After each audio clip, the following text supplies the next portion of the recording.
Ndabifuriza Noheli nziza n'umwaka mushya muhire, abari mu Rwanda, abari Burundi, abari muri Kongo, abari hirya no hino, mwese mbifurije Noheli nziza mu izina rya Yesu. Mbifurije n'umwaka mushya muhire. Ndagira ngo mbabwire ngo uyu munsi ubabere umugisha mu izina rya Yesu. Mwebwe mugiye kubyuka, mwebwe mwabyutse, Imana ibahe umugisha mu izina rya Yesu. Ndifuriza umugisha na Noheli nziza abantu bose bakanze subscribe. Mwifuriza umugisha na Noheli nziza abantu badukurikirana. Imana ijye ibarinda ibyago n'amakuba. Nicyo kintu mbasabiye muri uyu mwaka tugiye gutangira. Imana izabereka ukuboko kwayo kwiza kandi ibyago bizabatinye mu izina rya Yesu. Mujye muhora n'umugisha w'Imana mu izina rya Yesu. Uyu munsi ni kuri Noheli.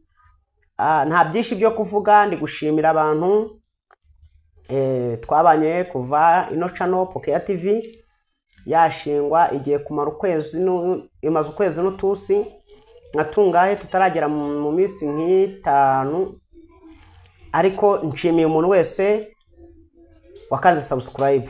Ni ukuri Imana imuhe umugisha. Umuntu wese ukunda ijambo ry'Imana agakunda ibihe byo gusenga, ni ukuri Imana ijye mukiza impagarara. Ni kumuririmbyi yaririmbye aravuga ngo guhora senga Uwiteka binarura mu magarara, ngo nigiraho datari muganyira ibyo nyenye byose. Yesu ashimwe. Uyu munsi rero reka dusome ijambo ry'Imana ryo gusenga, kugira ngo dusenge Imana. Nari ndimo mbashimira.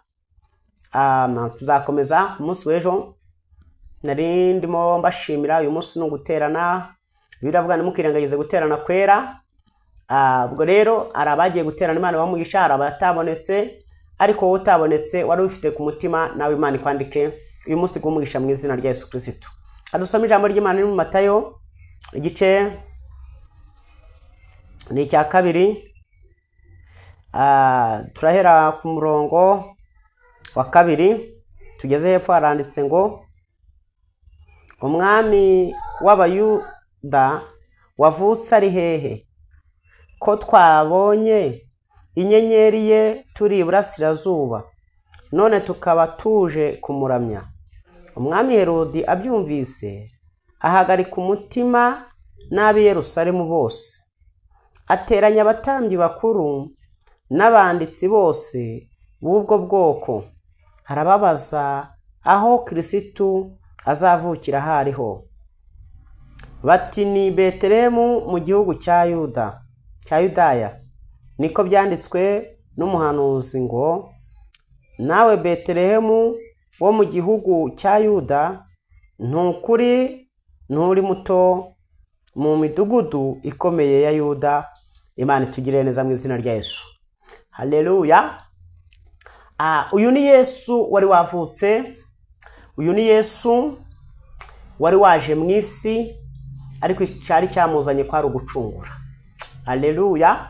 Icyamuzanye kwari ugucungura, kwari ugucungura nge nawe. Haleluya. Ariko ngo igihe bamenyaga ko yavutse, ntabwo ari bose byanejeje, ntabwo ari bose byashimishije. Yari yavukiye ngo i Betelehemu.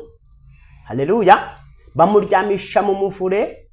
Kumuryamisha mu muvure no kwicisha bugufi. Yemera kugira ngo n'ababandi babakene tumwegere. Iyo atavukira mu muvure ngo avukira ahantu hagayitse, ahantu ariko turashimira Yesu wemeye guca bugufi. Haleluya. Akemera kubana natwe.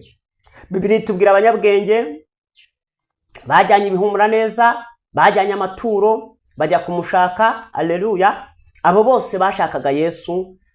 Bigaragare kuko yahereye muri rubanda rugufi, ariko n'abakuru n'abakomeye nabo bose ntawe yataye. Bose baravuga ngo yemwe abarushye n'abaremerewe muze musange.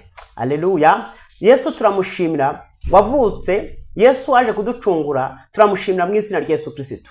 Turashimira Yesu w'umunyembabazi. Muri 134 yaravuze ngo Yesu ni umunyembabazi nyinshi cyane.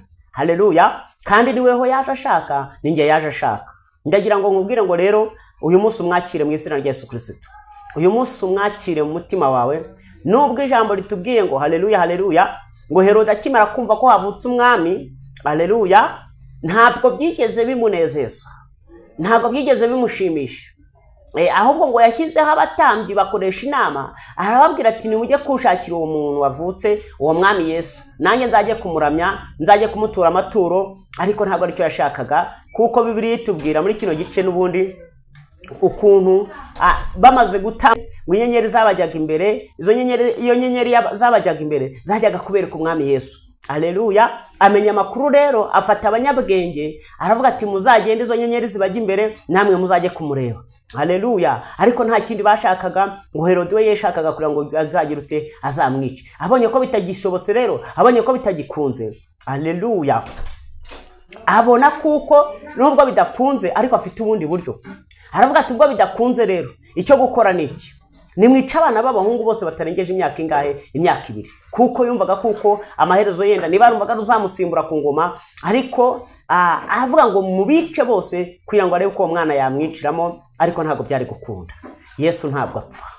Yesu n'igihe yapfuye, Yesu yaratsinze urupfu rero. Haleluya. Natwe azakomeza dutsindire mu izina rya Yesu Kristo. Umwizere, nanjye mwizere, mwifurije Noheli nziza, mwifurije umwaka mushya, mwifurije kugira ngo uganire na Yesu muri ibi bihe mu izina rya Yesu Kristo.